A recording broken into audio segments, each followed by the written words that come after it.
وصلى اللهم على النبي محمد وعلى آله وصحبه وسلم وبعد فسلام الله عليكم ورحمته وبركاته. محاضرة وعظمة الرسول عليه الصلاة والسلام أما ويند النبي عليه الصلاة والسلام waxaan u doorannay inaan mowduucan ka hadallo iyadoo wakhtigan dambe ay badan tahay wax ka sheega nebiga calayhi salaatu wasalaam dhulalka reer galbeedka iyadoo marmarsiiya laga dhigtay xorriyat alqowl u aragnana inaanay wax saxa ahayn waayo nebigu calayhi الsalaaةu wasalaam waxaan u aragnaa inuu yahay acdamu shakhsiya fii taariikhi اlbashariya. aadam intuu dhalay calayhi الsalaam ilaa qiyaamaha laga gaadhayo inuu yahay acdam insaan dhulkan ku kor socda. maqaayiis kasta oo lagu qiimeeyo marka aan leenahay nebigu calayhi الsalaaةu wasalaam waa acdam insaan, qur'aanka iyo sunnadu way tilmaamayaan. waxgaradka bini aadamkiina wuu tilmaamaya. sidaa awgeed waxaan u arkayaa inay tahay dadka muslimiinta ah ee siiba yurub jooga inay ka mid tahay waxyaabaha looga fadhiyo inay nebigooda calayhi الsalaaةu wasalaam difaacaan, oo qaabka u roonay loo difaacayana ay ka mid tahay in weynidiisa la soo bandhigoo la muujiyo.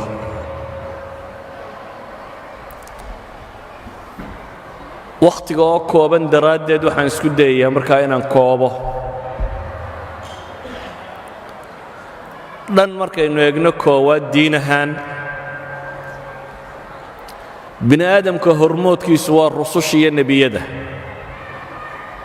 bini aadamka oo dhan marka la ysku daro,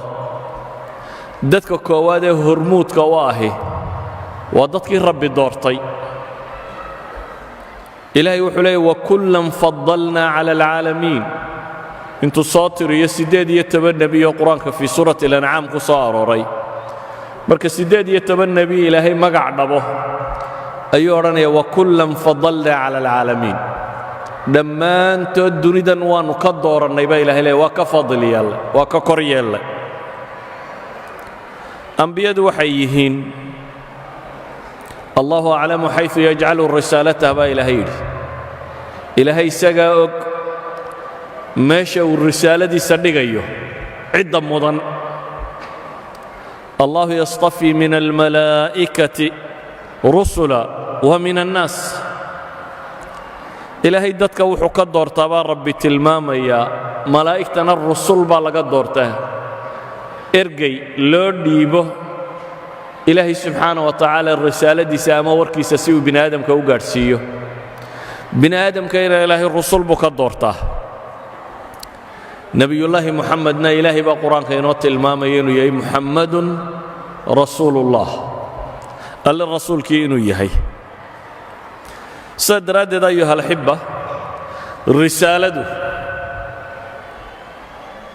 in ilaahay basharkao dhan intuu eego qof ka mida uu doorto oo uu doorto kuu la hadlaya inuu noqdo risaaladiisa u dhiibayo ee bini aadamka kala gaadhsiinaya, laba wax bay wadatay. dhan waa tashriif, waa maamuus iyo qadarin tilmaamaysa qofkani bini aadamka kale inuu ka mudan yahay. dhanna waa takliif, waa xil iyo mas'uuliyad la saarayo. idan rusushu labadaba waa wadaye. dhan waa mukallifiinoo takliif baa la saarayaa bini aadamkan inay gaadhsiiyaan risaaladii alle soo diray. dhanna waa tashriif, waa maamuus la maamuusayo ilaahay intuu khalqiga eegay inuu iyaga ka dhex doortay, waa maamuus. waxa ugu filan nebi moxamed markaa maamuus calayhi salaatu wasalaam إن إلهي تلمام يملأ إلى أعلى إن يساق صليان إن الله وملائكته يصلون على النبي يا أيها الذين آمنوا صلوا عليه وسلموا تسليما الله يا ملائكتي سبحان ربي لي سبحانه وتعالى وحيكون صلينا يا النبي محمد عليه الصلاة والسلام إلهي الصلاة ديسو وأن حريستيسي ملائكتنا والدعاء يا أمان مؤمنين تنوح على ليد الناس دوك لك عليا إذا النبي محمد عليه الصلاة والسلام عرك صاروا كما مسيه دولك كركي سنو كما مسيه وأنا قفك إلى هاي دورتي أو دورتين الرسول نغضه هدان أخرياء آيات كقرآن أي حادثة كصار وري مسألة سئات بيوتربدين بل وحى تربضا نصوص التلمام سين الرسول شكلك مدنيه marka tabaqada bini aadamka kale la iskala yimaado ee la yimaado tabaqada nabiyada iyo rususha qura tabaqada dhexdeeda inuu ka mudan yahay oo ilaahay si gaar ah isaga u tilmaamay ay nusuustu tilmaamaysaa waa ka xadiithu al-isra wal mi'raj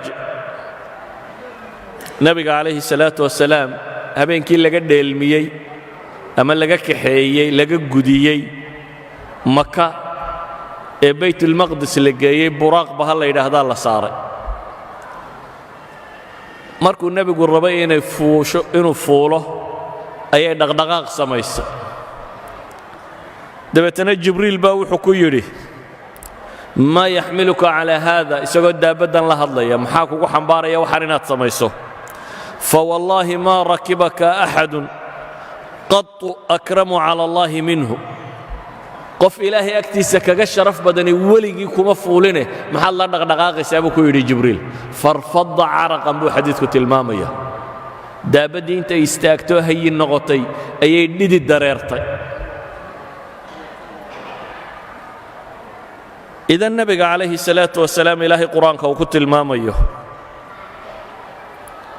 aqligiisa fikradiisa aragtidiisa muuqaalkiisa قرآن بدن oo tilmaamaya jira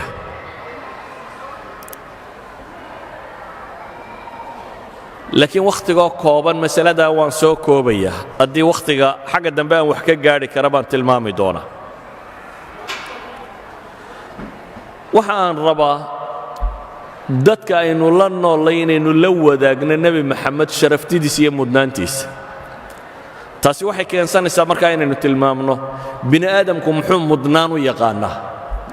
qofka la weyneeyaa waa qofka maxay ah bini aadamku majaalaat insaaniya baa jira majaalaat bini aadamka lagu maamuuso ha noqoto naxariistiisa ha noqoto geesinimadiisa ha noqoto sabirkiisa ha noqoto dulqaadkiisa ha noqoto deeq iyo gacan furaantiisa ha noqoto ballanka iyo oofinteeda ha noqoto cafwiga iyo u dhaafka uu dadka u dhaafo uu xugaystay iyagu maanta waxay sheegayaan waa irhaabi laakiin taariikhdu waxay ka markhaati kacday weligii cid wax gaadhsiisay inaanu kaba argoosanin iyadoo la isku dayay wax walba si kasta in loo dilo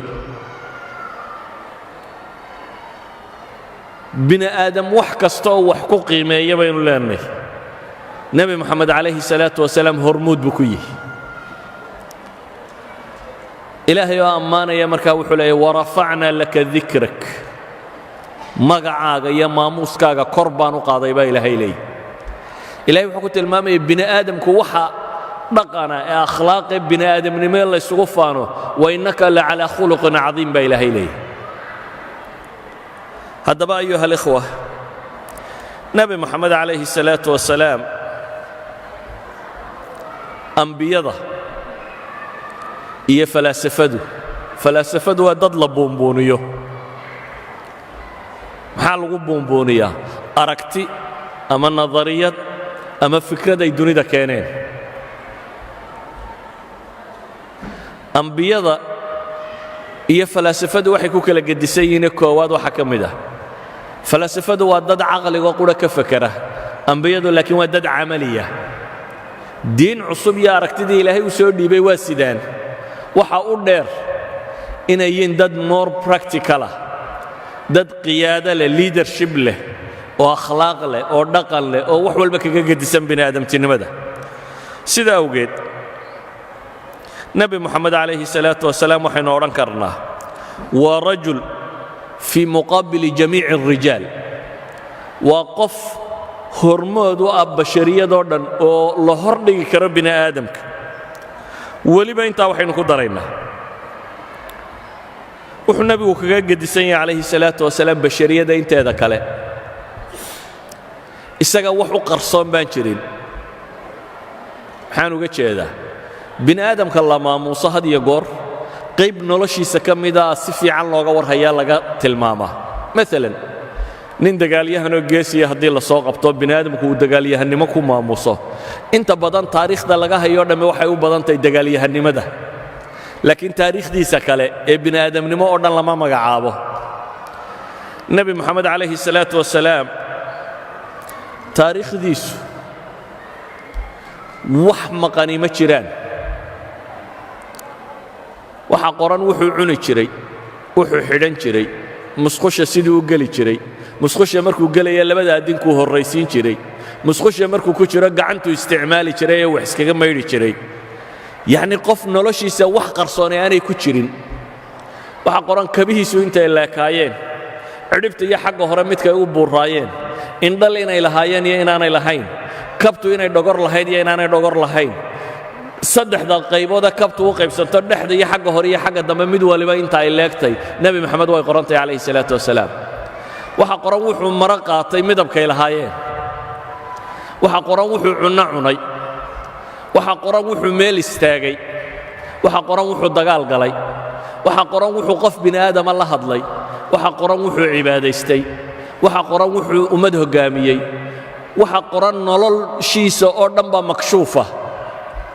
dabeetana waxaa la leeyahay waa taa taariikhdii nebi maxamede bal meel ceeb le ka soo saara. qof aan taariikhdiisa waxbaba qarsoonayn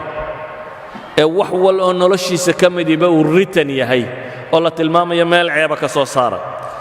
walidaalik baa taariikhyahankii ingiriis ee toynby, arnold toynby, waa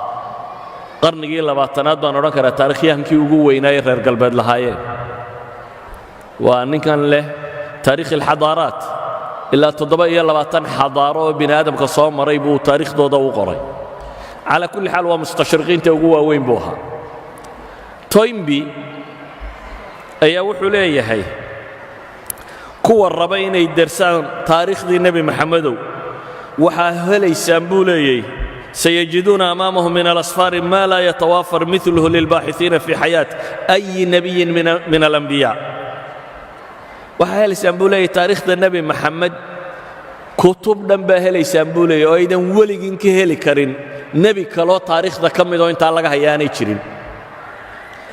innanii adcu alcaalam buu markaa leeyahy dunida waxaan ugu yeedhayaa in mabda'ah walaalnimada iyo sinaanta laga qaata buu leeyahay islaamka ayaan dunida ugu yeedhayaa. waayo buu leeyahay caqiidatu tawxiid, caqiidada ilaaha keliga sheegaysa ee uu islaamku la yimi waa arwac اlamila calى fikra tawxiid اlcaalam. waa tusaalaha ugu fiican ee bini aadam dunida ku nool lagu midayn kara buu tilmaamaya. waina fii biqaa'i اlislaami amala lilcaalami kulih. waaridda uu islaamku waaraana rajay u tahay buu leeyahay dunidoo dhan. maanta iclaamka buuqa wuxuu ina leeyahay islaamku waa tararka dunida. socanka maaha. aqoon-yahankoodii taariikhda baadhayna wuxuu leeyahay waaritaanka islaamku wuxuu amal u yahay, wuxuu rajo u yahay buu tilmaamaya bini aadamnimada. waxa nebi maxamed muslim ka sheegay waxaan rabaa inaan ka tago, waayo ummad waliba geesigeeda iyo batalkeeda iyo nebigeeda dee waa ammaanataa. waxaa laga yaabaa inaad tidhaahdaan markaasi dee waa dadkii rumaysnaa oo ammaanaya. waxaan isku dayayaa waxa aan soo qaataa inay u bataan,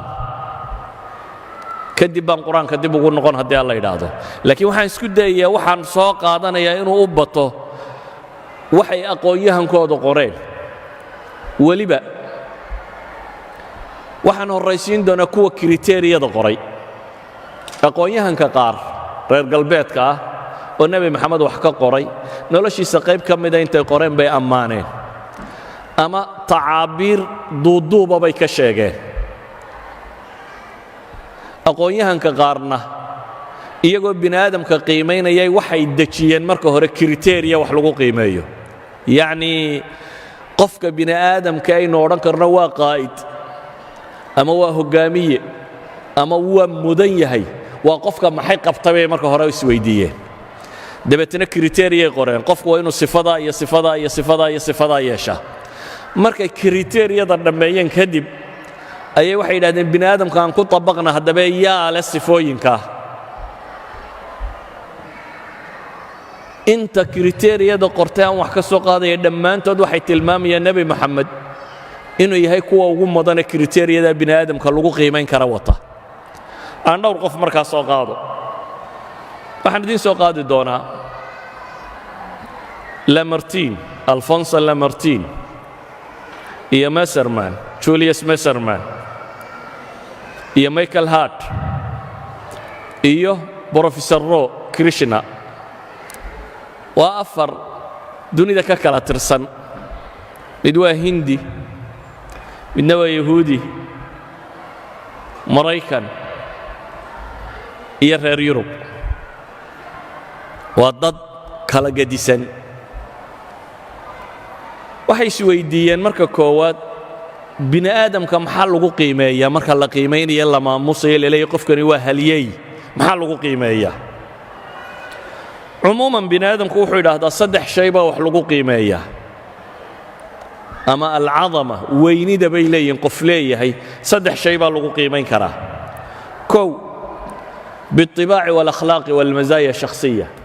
waxaa lagu qiimayn karaa bay leeyihin sifaadka bini aadamnimo ee waa geesi waa deeqsi waa caynka yacni sifaadka qofka bini aadamka insaaniyadu ay leedahay waa lagu qiimayn karaa bay yidhaahdaan waxaa kaloo bini aadamka lagu qiimeeyaa bay yidhaahdaan injaasaadka alacmaal alcadiima waxqabadka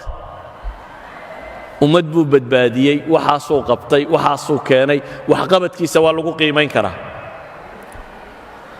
waxa saddexaad ee bini aadamka lagu qiimeeyaa waxa weeyaan bay yidhahdeen raadka uu bini aadamnimada kaga tegey intee qarni buu raadeeyey ma bulshadii uu la noolaa iyo qarnigii uu noolaayo qura qof raadayn kule buu ahaa mise taariikhda bini aadamka ee soo jireenka aan qof ku leh raadayn waa aahaar waa saddex qaybood oo wax loo qiimayn kara bay leeyihin in dhaqanka iyo akhlaaqda iyo miisaadka insaaniga lagu qiimeeyo in waxqabadka iyo acmaasha ka soo fushay lagu qiimeeyo iyo in raadku bini aadamnimada kaga tegey lagu qiimeeyo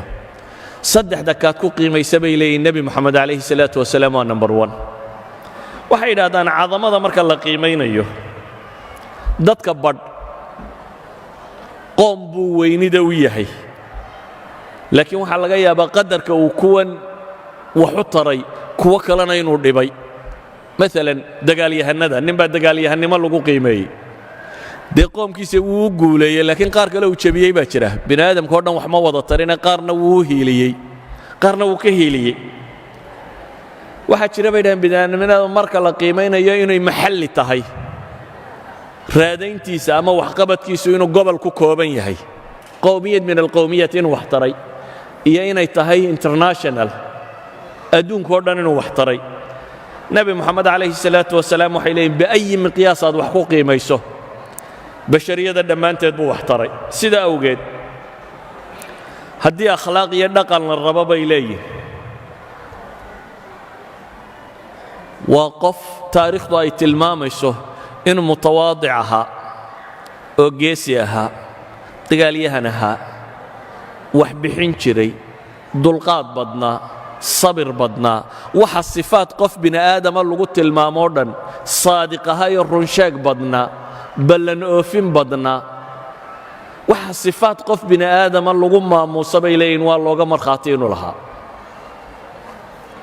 hadday tahay raadayn waxay leeyihin caalamka ilaa maantay taallaa raadayntiisii oo wakhtigu nebi moxamed yimi calayhi salaatu wasalaam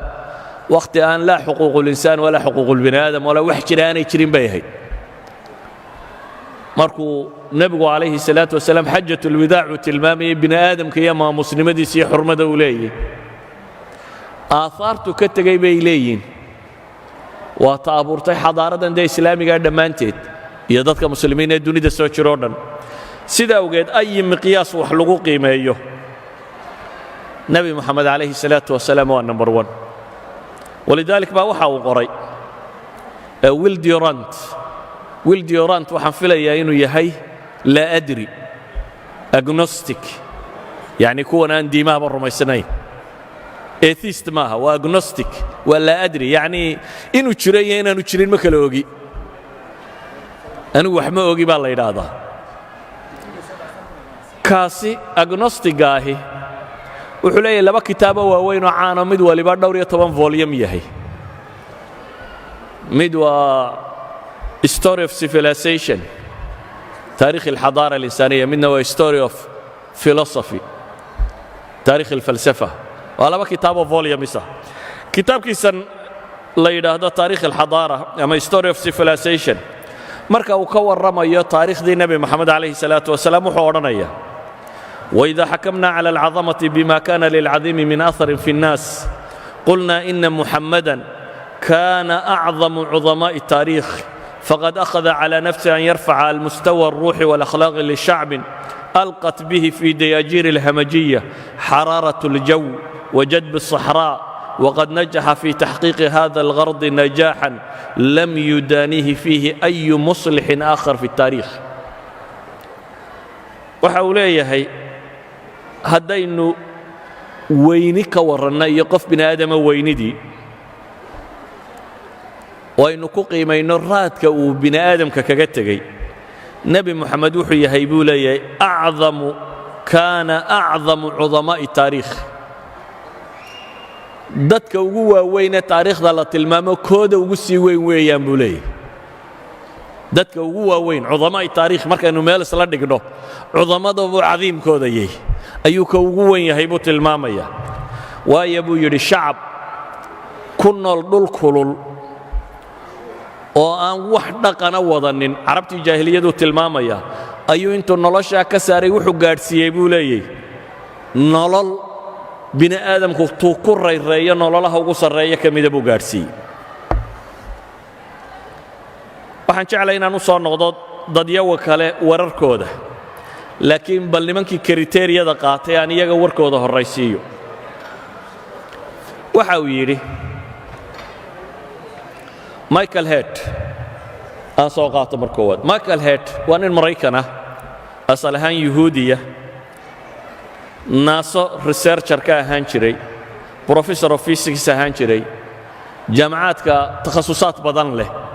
waa maths waa physics waa astrophysics waa computer science iyo law shantaas subject ba takhasus buu ku leeyahay shantaba degree buu ku sitaa waa professor jaamacadeed buugaag buu leeyahay ugu caansan yahay buugga la yidhaahdo the 100 boqolka buugga la yidhaahdo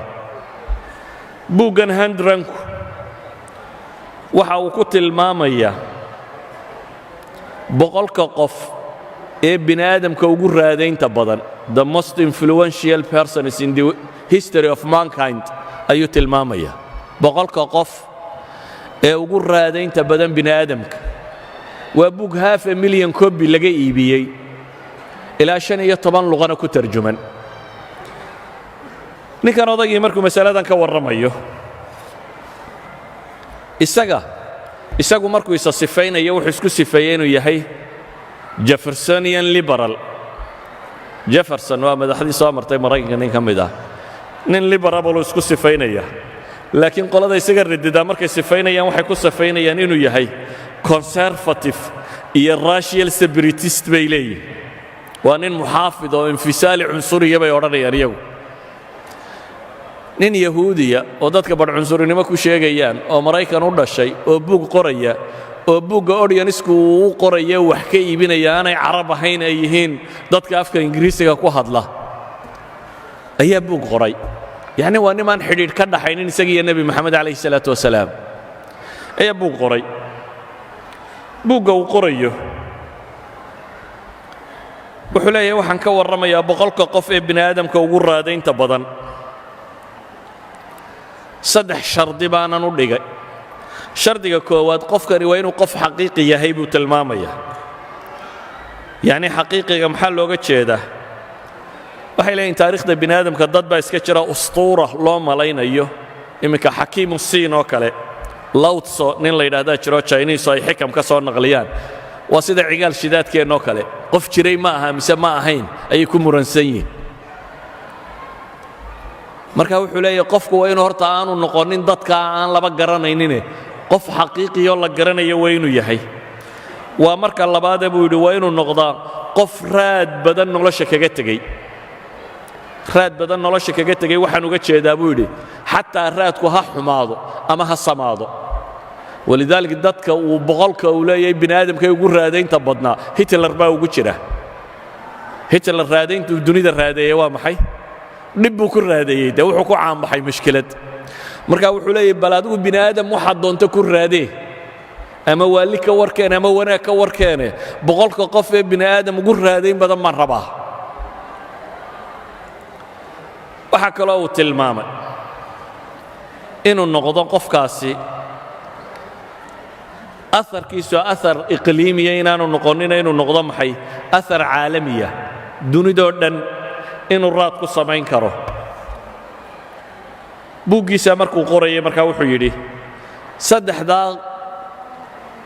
qiimaynood marka aan ku qiimeeyo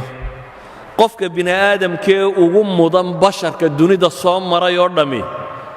waa nebi maxamed buu leeyahay calayhi salaatu wasalaam number 1 waxayaa buu yidhi nebi maxamed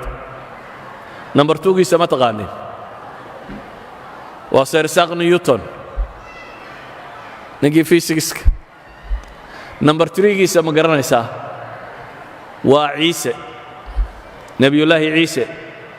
isagoo yuhuudiya muuse muxuu ka dhigay nebi muuse nambarka 40aad buu ugu jiraa boqolka qof ee dunida raadaynta ku leh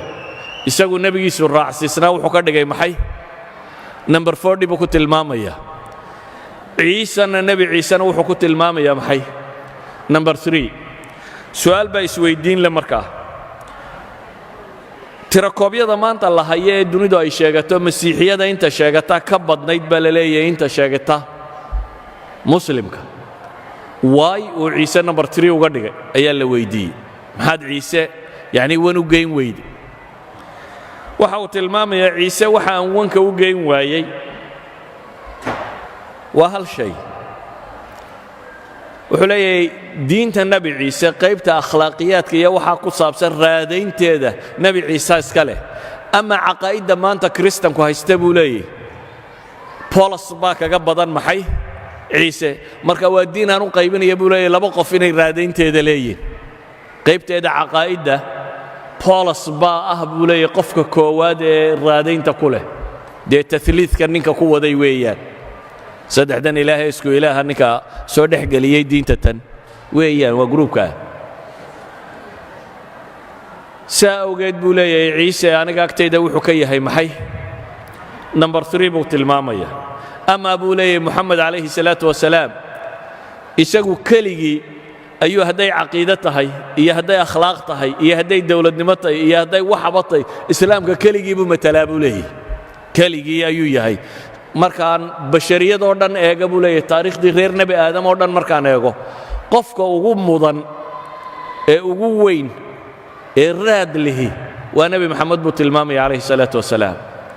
ma irhaabi baa ugu raad badnaan lahaa dunida intuu soo maro mise qof la caayo la yidhaahdo waa dumar buu jecelaya ama caynkan buu sameeya ama kan buu samaynaya ama caynkan samayn kari lahaa may waxa weeyaan innagaa gabnay taariikhdii islaamiga ahayd markaynu innagu soo bandhigi weynay iyagu inoo soo bandhigeen khuraafaadkoodii aneego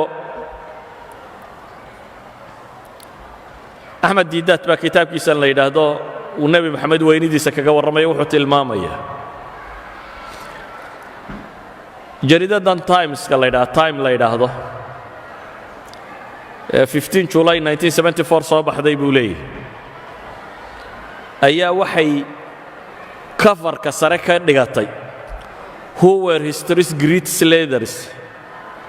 great leaders liidarrada ugu waaweyn dunida ee taariikhda soo maray waa kuwama dabeetana jariidada inteeda ugu badani waa maqaallo rag la weydiiyey su'aasha ah yaa u mudnaa hogaamiye dunida soo mara dadka la weydiiyey ay jariidadeedana weydiisay dad doora bay ahaayeen oo kala nooc ah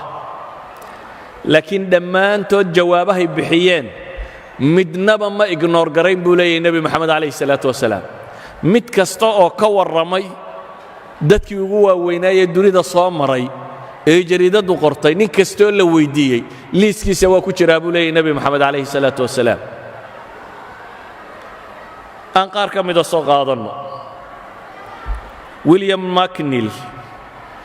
macnill waa mu'arikh waa taariikhyahan maraykan oo jaamacatu chicago ka tirsan ayaa jariidadda maqaal buu ku leeyahay waxa uu leeyahay haddii aynu weynida ku qiimayno qofku inta uu raadeeyey bini aadamka waxa qasab noqonaysa buu yidhi inaynu xusno dadkii bini aadamka ugu raadaynta badnaa nebi ciise iyo buuda iyo muxamed iyo confucius ambiyadan dunida soo martay buu isagu leeyahay diimaha maanta joogee waaweyn ee dunida soo maray ambiyadoodii ala xaddi qowlihii weeyaan soo isagu sheegay ayaa ugu raadayn badan nimanka wax la weydiiyey ee maqaaladan su'aalaha la weydiinaya waxaa ka mid ah nina janan mutaqaacid ah lieutenant general fariiq buu ahaa mutaqaacid ciidanka maraykan ah james gaffin la yidhaahdo waxaa la weydiiyey yaa ugu mudan qaadadii dunida soo martay kaasi taarikhyahan buu ahaa kanna waa caskari waxa dadkan loo soo qaadanayaa waa dad viyuga ay wax ka eegayaan ay kala gedisan tahay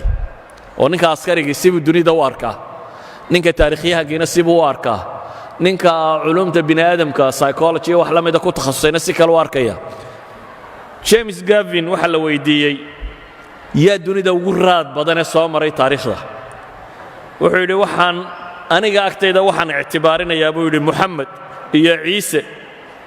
liilanna waan ku dari karaa buu yidhi isagana inuu ka mid yahay dadkii dunida raadeeyey nimanka jariidadaasi wax ka qortay waxaa ka mid ah julius maserman waa yahuudi laakiin waa muxallil nafsi waa psychoanalyst waa muxallil nafsi yani waa psychologyga qolada taxliilaat nafsiya qoladan ka warranta waa isna professor jaamacatu chicagoya waxa la weydiiyey markaa mas'aladatan wuxuu yidhi intaanan mas'aladan ka warramin waxaynu u baahannay bini aadamka weynidiisa macaayir aynu ku qiimayno maxaynu ku qiimaynaa waxaan ku qiimayn karnaa buu yidhi kow qaa'idku inuu yahay saliimu lqiyaada qiyaado toosan oo yacnii qof dadka intuu istiqfaalsado ku shaqaysanayo ku xoogsanaya inaanu ahayne qof qumanoo dadka maslaxadooda ka warramaya inuu noqdo waxaan ku qiimayn karnaa buu yidhi qaa'idku inuu nidaam ijtimaaciya nidaam bulsheed oo bini aadamku uu degganaan iyo xasillooni dareemayo inuu keeno waxaan ku qiimayn karaynaa buu leeyahay qaa'idku inuu mujtamaca u yeelo muctaqad mideeya yacni saddex kriteria saddex shay buu keensaday midi waxa weeyaan bulshadiisa inuu homogeneous group ka dhigi karo bulsho afkaarteeda isku dhadhowday ama midaysan laba wuxuu ku tilmaamay nidaamkiisu inuu yahay nidaam bulshadu nabadgelyo iyo deganaansho iyo xasillooni keenaya ka saddexaadna wuxuu ku tilmaamay inaanu danaysta ahayna dadka maslaxadooda qof wada inuu yahay saddexdaa shay haddaan wax ku qiimeeya buu leeyahay waan bini aadamkii dunida soo maray ku eego lacalla acdamu qaa'idin buu markaa yidhi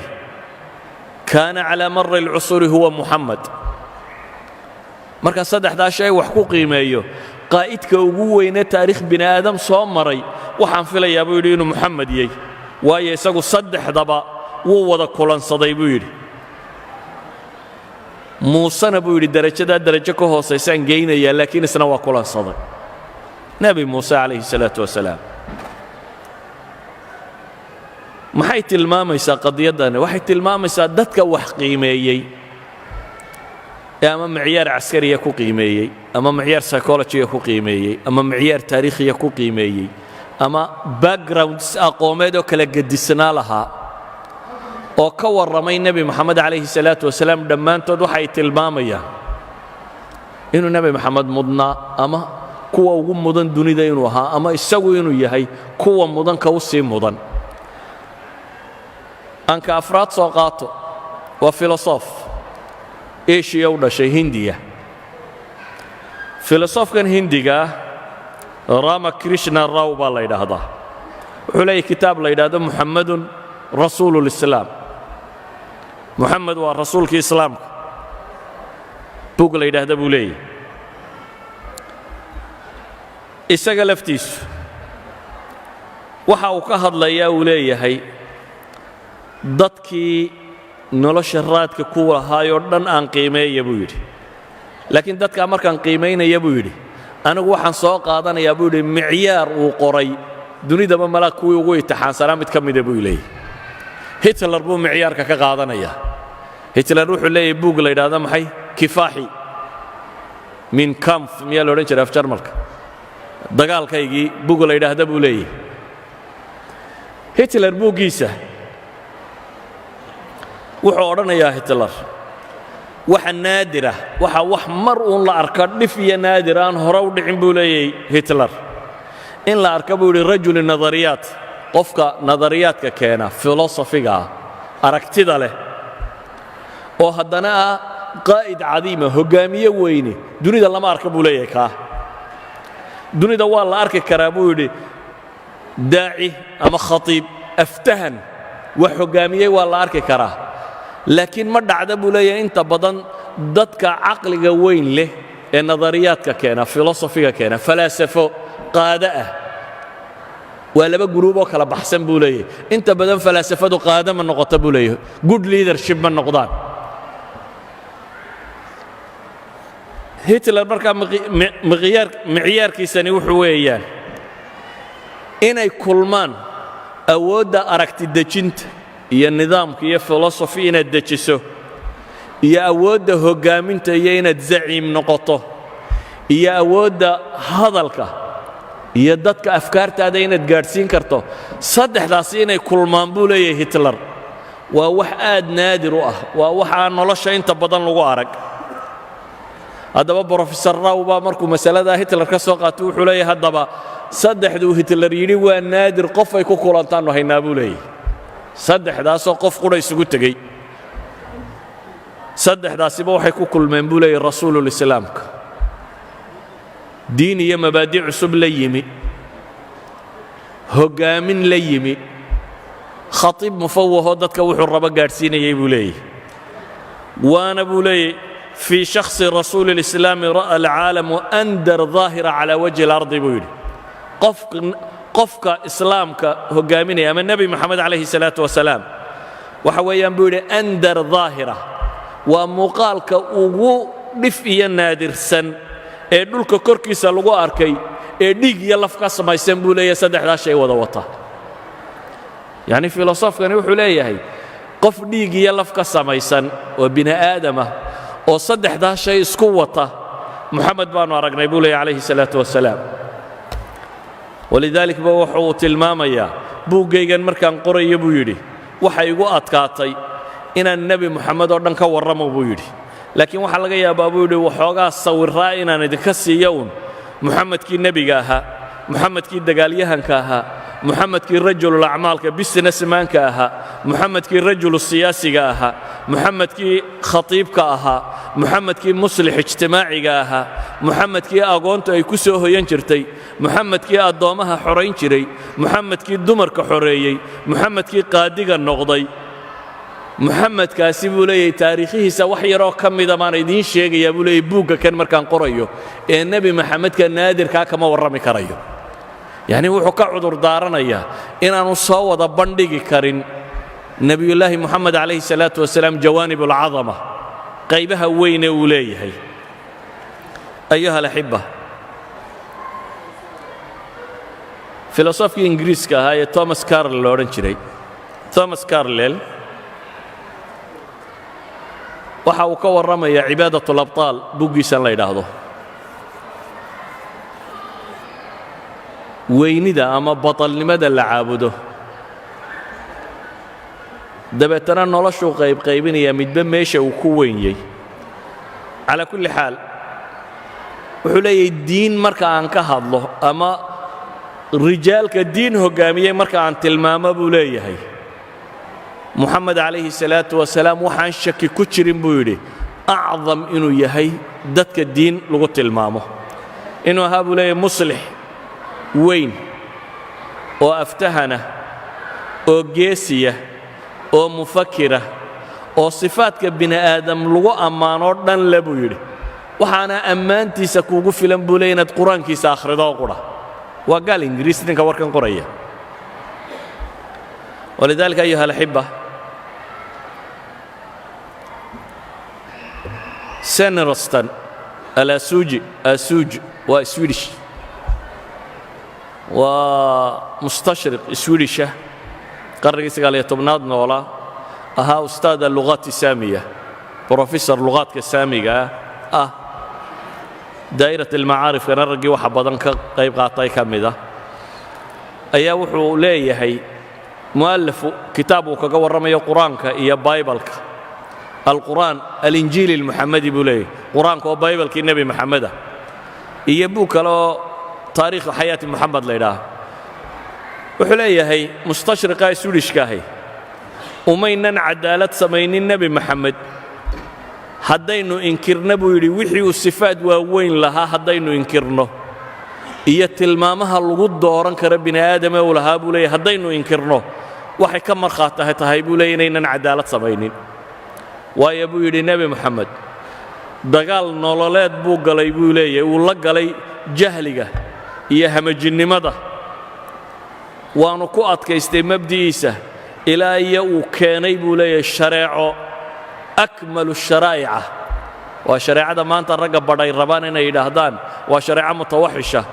ayuu ninkaa swedishkii wuxuu leeyahay fa asbaxat shariicatuhu akmala sharaa'ic shareecadiisu waxa weeyaan buu leeyahay shareeco la dhigo ta ugu fiican ama ugu dhammaystiran wa huwa fawqa cudamaa'i taariikh buu yidhi dadkii waaweynaaye taariikhdu sheegtay oo dhanna wuu ka sarreeya goote waa taqaaniin goote waa shakisbiirka jarmal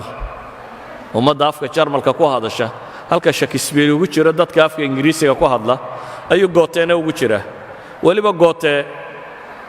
shakisbiir waxyaabo aan gabayga ahayn buu geli jiray gooteeye uu dheer yahay goote baa wuxuu leeyahay haddaynu reer yurub nahay buu leeyahay wax allaaliya waxaynu afkaar hayno oo dhammi ma gaadhaysa buu leeyahay tuu maxamed gaadhay waa gootee baa wuxuu isbarbardhigayaa aaraad iyo afkaarta reer yurubka iyo nebiyullaahi moxamed calayhi salaatu wasalaam wuxuu dunida keenuu isdhinac dhigaya deetana wuxuu leeyahay haddaynu reer galbeed nahay mafaahiimteennoo dhammi ma gaadhayso ilaa maa wasala ilayhi moxamed wa sawfa laa yataqadam calayhi axadun buu leeyahay mustaqbalkana ma filayo cid dhaafi doonta inay jiri doonta buu leeyahay waa gooteegii jarmal walaqad baxadtu fi اtaariikhi can muhal aclaa lihada alinsaan bu taariikhdoo dhan baan waxaan baadhay buu yidhi bini aadamka qof aan tusaale uga dhigo waxaan helay buu yidhi nebi moxamed inuu noqday bini aadamka qofkii aan tusaale uga dhigi lahaa sidaa awgeed buu yidhi waxaa waajiba inuu xaqu muuqdo oo korreeyo sidii uu moxamed u korreeyey ee uu dunida kelimatu tawxiid ugu kor yeelay buu leeyahy waa gabyaagii riwaayiga ahaa ee faransiis ee jarmal ee macruufkii aad taqaaniin dadka wax qoraa aad bay u badan yihiin laakiin waan koobaya waxaa jira gabyaa kale oo jarmal ah oo faransiis ah waa alfonso de lamartine alfonso de lamartine waa nin politician siyaasi buu ahaa oo second republickii faransiiska raggii qaybta weyn ka qaatay buu ka mid ahaa gabyaana wuu ahaa dabeetana wuxuu rabay inuu wax ka qoro buug buu leeyahay taariikhda turkiga ah turkigu wax ka qorayay maadaama uu turkiga wax ka qorayay waxa qasab ku noqotay turkiga dee diinta ay haystaanna inuu wax ka qoro uu milicsado dabeetana markuu akhriyay taariikhdii nebi moxamed calayhi salaatu wasalaam waa 14 sano kadib muxaadaraadkii carlel uu jeedinayay kadib weeyaan markuu akhriyey ayuu wuxuu yidhi bini aadamka ama qaadada hormoodka bini aadamka kriteeriyaan u dhigayaa buu yidhi aynu ku qiimayno oo saddexa bal ninkanna kriteeriyadiisa dhegaysta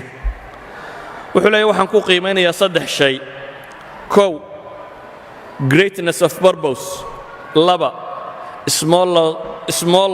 smallness of means 3 outstanding results 3 shay baan wax ku qiimaynayaa buu yidhi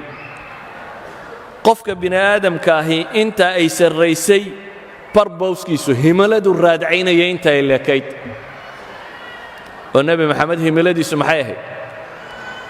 wamaa arsalnaaka ilaa kaafatan linnaas baa ilaahay ku soo diray bini aadam oo dhan baan kuu soo diray baa ilaahay ku yidhi nebiga calayhi salaatu wasalaam bini aadam oo dhan inuu hoggaamiyo yaa ayuha almudahiru qum faandir warabbaka fakabbir wahiyaabaka fatahir baa lagu yidhi idan wuxuu leeyahay qofku inta uu ka fakeraya ama iskoobka uu gaadhsiisanaya aragtidiisu ay ku socotay wamaa arsalnaaka ilaa raxmatan lilcaalamiin baa ilaahay ku tilmaamaya kan labaad wuxuu leeyahay idan nebi moxamed universal buu ahaa waxa uu ka fakerayay caalamkao dhan baa ilaahay u soo diray jin iyo insigiisaba kan labaad wuxuu leeyahay smallness of means awoodda uu haystay inta ay leekayd dee nin maalan maanta ninka dowladda maraykan xukumaa dee wuxuu haystaa miiniskii dunida ugu ballaadhnaayo nin madaxa gacantiisa gala hadday dhaqaalo tahay hadday hub tahay hadday dawlad tahay hadday technology tahay hadday dunida ciddii hoggaaminaysu maamulaa ama isagu ninkani qofku qiimaysanaya waa maxay qofkan waa inuu wuxuu haystayna inay wax yar noqdaan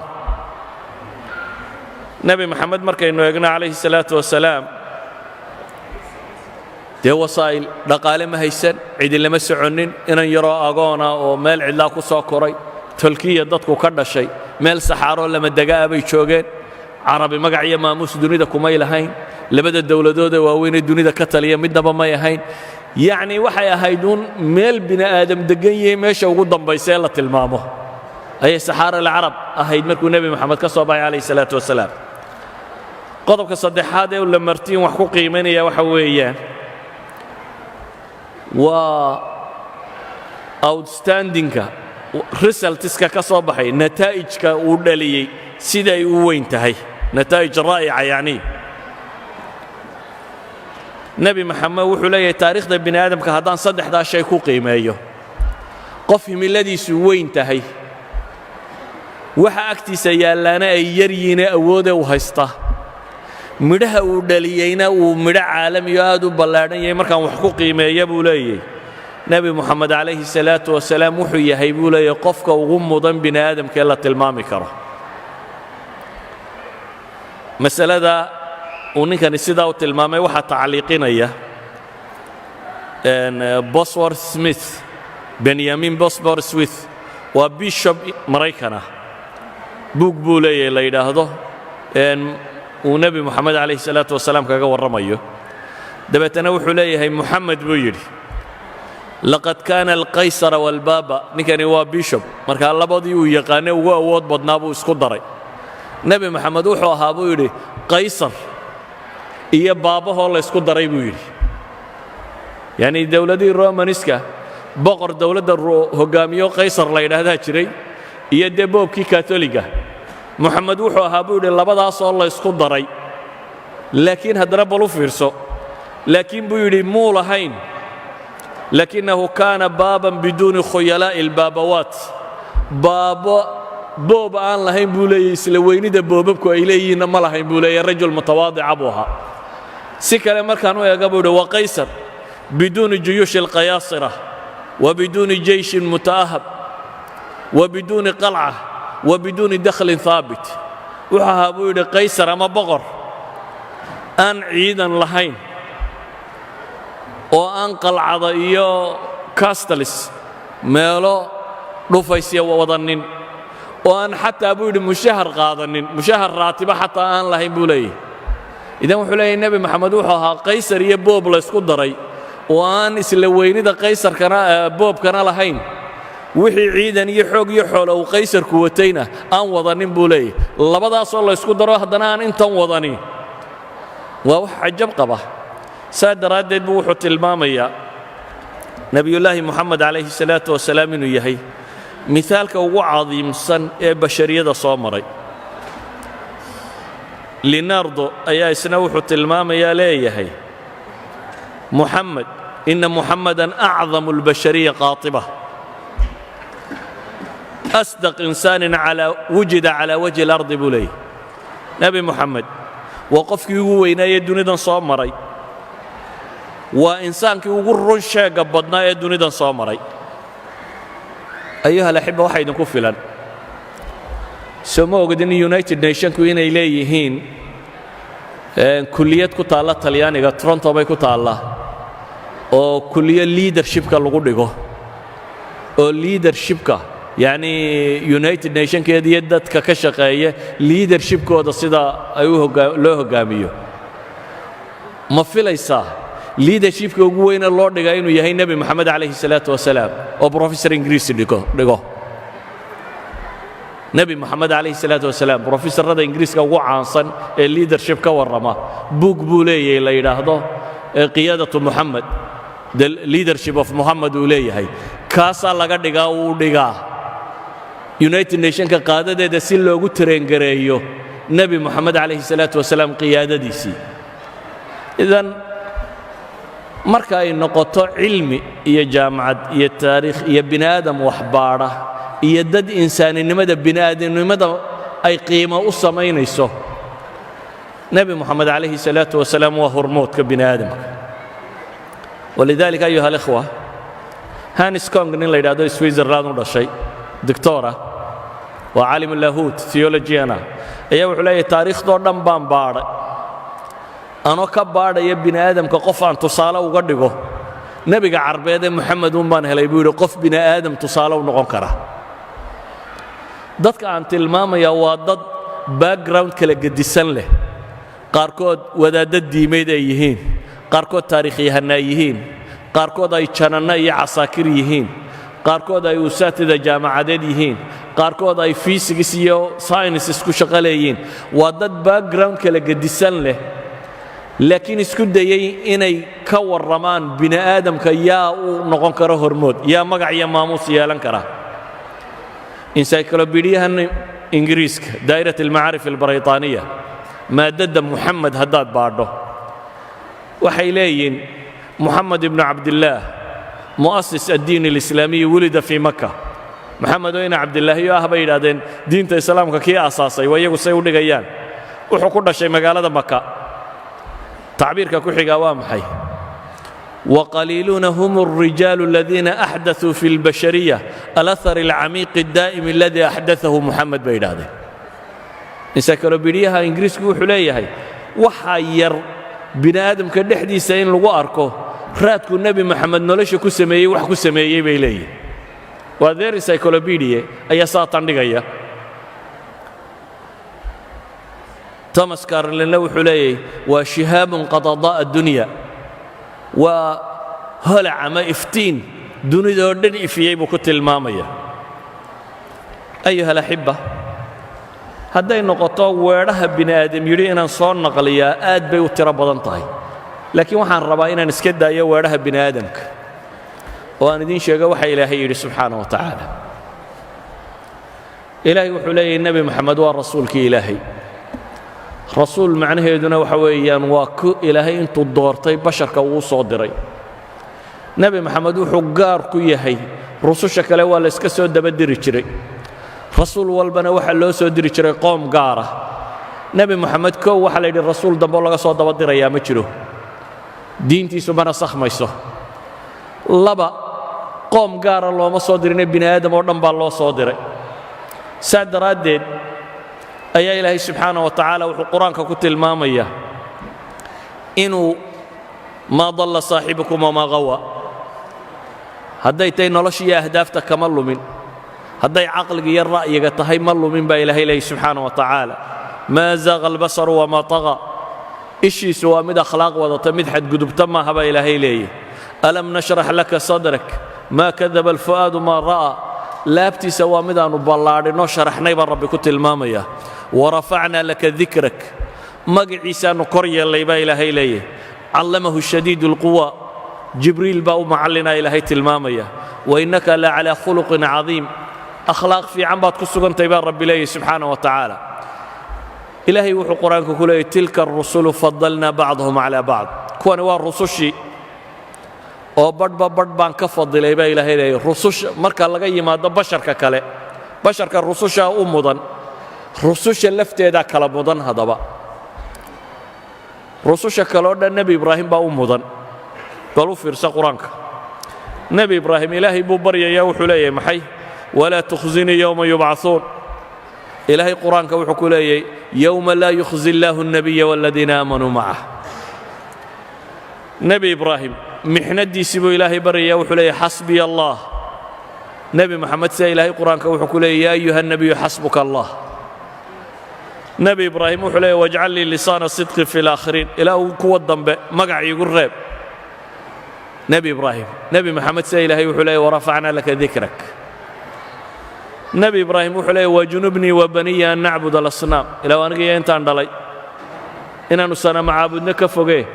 nebi moxamed sida ilaahay wuxuu leeyahy innamaa yuriidu allahu liyudhiba cankum alrijsa ahla albayti wayutahhirakum tathiira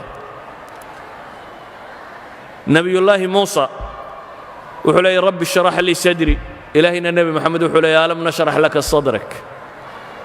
nebi muuse wuxuu leeyahy wayasir lii amri ilaahayna nebi moxamed wuxuu leeyahy wanuyasiruka lilyusra nebi muuse wuxuu leeyahy uxlul cuqdata min lisaani ilaahayna nebigiisa wuxuu ku leeyahy fainnamaa yasarnaahu bilisaanik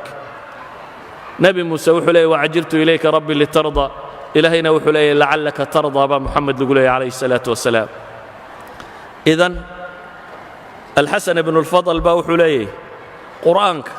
nebi laba sifo ilaahay leeyahy la ysugu daray ma jirta buu leeyahy nebi moxamed mooyaane ilaahay qur'aanka wuxuu ku leeyahy ina allaha biاnnaasi lara'uufun raxiim nebiyullaahi moxamedna ilaahay wuxuu leeyahy bilmu'miniina ra'uufun raxiim aayaadkaasi aynu tilmaamaynaa waxa ay sheegayaan mudnaanta uu nebi moxamed ku dhex leeyahay ambiyada dhexdeeda bale qur'aanku nebiyada kale magacoodaa loogu yeedhay yaa nuuxu yaa huudu yaa muusa baa ku soo aroortay ama nebi moxamed ilahay wuxuu leeyahy yaa ayuha nabiyu yaa ayuha arasuulu baa u soo aroortay yaa moxamed kuma soo aroorin qur-aanka tashriifan lahu bay culammadu yidhaahdaan marka aynu tilmaamno qur-aanka ku soo arooray nebiga calayhi الsalaatu wasalaam iyo ammaantiisa ayaa ammaan ugu filan laakiin weedhahan kale waxaan u soo qaadanayay uun inta aan qur-aanka rumaysnayni ee rumaysan maqaayiis kaloo bini aadamku wax ku qiimeeyaa buu leeyey inaynu u tilmaamno bimaqaayiisikum buu nebi moxamed yahay ka mudan marka lagu eego maqaayiista bini aadamka amaa haddii loo baahan yahay nebi moxamed si dhaba loo qadariyo waxa ku filan qur'aan iyo xadiis wixii ku soo arooray walidaalik ayaa nebiga calayhi الsalaatu wasalaam waxa uu tilmaamayay inuu yahay sayidu waladu aadam waxaan ahay buu nebi moxamed leeyahay aadamba intuu dhalay sayidkoodii walaa fakhr faanna kuma jiro bale waxa uu nebigu inoo sheegaya calayhi الsalaatu wasalaam aakhiro liwaa'i اlxamd keligii inuu shafeeco qaadi doono marka cid walaba ay isdhaafiso shafaacat اlkubra inuu isagu yahay maxay liwaa'i اlxamdi ka qaadi doona ee shafeeco qaadi doona nusuusta qur'aan iyo xadiiثaa ka badan weedh bini aadam sheegay oo dhan haddii aynu soo ururino takfiina iyada aynugu filan laakiin maadaama aad la degantihiin dad aan weli qur'aan iyo xadiid rumaynin waxaan rabaa inaan tilmaamno cayda nebi moxamed la caayaya inaanay boos ku lahayn bale xagjirnimada reer galbeedka qaybo ka mida waxaa ka mid ah maanta france inaad maxraqadii yuhuudda wax ka sheegtaa waa xadhig kuwii wax ka sheegayna waa la xidha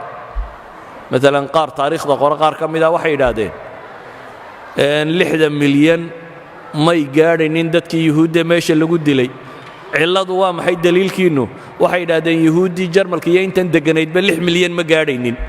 taariikh ahaan markaannu xisaabinno saa daraaddeed 6 milyan hadda may odhannin lama gubin waxay leeyihin tiradaa inta ka yar ka muslim ahaan aniga hadduu ninkii gubay qiranaya uu leeyahay 6 milyan baan gubay iqraarku dee waa markhaati madoon waa gubteen baynu leenahay dan kama lihin inaan idhaahdo yuhuud 6 milyan lama gubin waxba igama saara hitler inuu faashista ahaa ama naazist ahaana muranku ma jiro hadday reer yurubku qirtaan oo yidhaahdaan 6 milyan oo dadaannu laynay inkaar baa qabteen baynu leenahay ma waxaan u difaaca ma yaallo laakiin waxaan tilmaamayaa in la yidhaahdo mas'alo dhacdo uun xaqiiqo min xaqaa'iq dunya ka mida haddaad ka hadashana bini aadam dhaawac bay gaadhsiinaysaa yuhuud la yidhaahdo 15 milyan dunidoo dhan markay joogaana nebiyullaahi moxamed oo 2 bilyan oo qof rumaysan tahay marka la caayana waa xorriyatulkalaam inay noqotiyo xorriyatulqowl oo maxaa tan kale xorriyatulqowl u noqon weyday waa marka lagu doonayo soomaalidu maxay odhan jirtay la jiifiyaano bannaan wadaad baa ul taagay bay soomaalida odhan jireen marka la rabana waxaa la odhan jiray la jiifiyaano bannaan waa la jiifiyaano bannaan sida u taalla miidiyaha iyo bulshada iyo waxoo dhammi wixii aanay doonaynin indhaha way ka laabtaan ninka reer galbeed ee wax geysta malafkiisaa la baadhaayo maalinuu dhakhtar ma tegey dad buu leeyahay haa wuu waallaa beri buu dhakhtarka la kulmay adiga ka waalani hadduu wax dilo waa muslim terrorist ahaa hadduu waalan yahay uu ka soo baxo meesha uu ka soo baxo cidi faylkiisa dib uma eegto idan waa la jiifiyaano bannaan baynu leenahay laakiin taasi waxay isbeddeli kartaa markaad adigu hadasho markaad adigu muctaqadkaaga iyo diintaada difaacato markaad adigu soo bandhigto nebi maxamed wuxuu ahaa calayhi salaatu wasalaam laakiin haddaad adba xishoonayso isleeday talow nebigii miyaa dee ma doodi karaysidee maxaad tidhaahdaa haddaanad adba nebigaagii garanaynin dee ma difaaci karaysid waa marka labaad haddaanu adiga qalbigaaga ku weynayn dee dadka kale wuu weynaa kama dhaadhicin karaysid hadduu adiga qalbigaaga ku weyn yahay gaalkan yare dhafoorrada xiirtay oo aad dhafoorrada ka daba xiiranayso oo gaalka surwaalka dabada dilaaciya waa qalbigaaga ku weyn yahay aadna surwaalka dabada dilaacinayso laakiin haddaad cumaamad ama koofiyad xidhato nebi armaad u ekaataabaad sileeda yaan dadku ku garanin sacanka maaha yaa dadku ku garaninee koofiyadya idan hadduu agtaada ku weynaan waayo adigu waxaad rumaysnayd adigu diinkaagii iyo waxaad rumaysnayd hadduu agtaada ku weynaan waayo dadka kale agtooda nebi maxamed ha ku weynaado suurtagal maaha markaynu innagu nebi maxamed weynayno calayhi salaatu wasalaam ayaa dadka kalena weynaynaya innagay xilkeenna tahay markaasi dadka in badan baan ogaynba wuxuu ahaa intaanaan ka warramaynaa waa in taariikh baadhay oo wax baratay oo wax eegtay laakiin dadka inta badan dee miidiyahaasaa u warrama maalinna sawir yaroo qaldan soo saaraya maalinna hadal qaldan soo saaraya kaasaa u warramaya markaa dadku saasuu u rumaysan yihin idan waa xil idinka idin saaran inaynu bashariyada u sheegno nebi maxamed inaanu weynaynoo qurhe inuu yahay rasuulkii loo soo diree badbaadin lahaa aakhiriya adduunba inuu muxamed yahay calayhi الsalaatu wasalaam sala allahuma cala nabiyi muxamedi wcala alih wasaxbi wasalam walxamdu lilaahi rabbi اlcaalamiin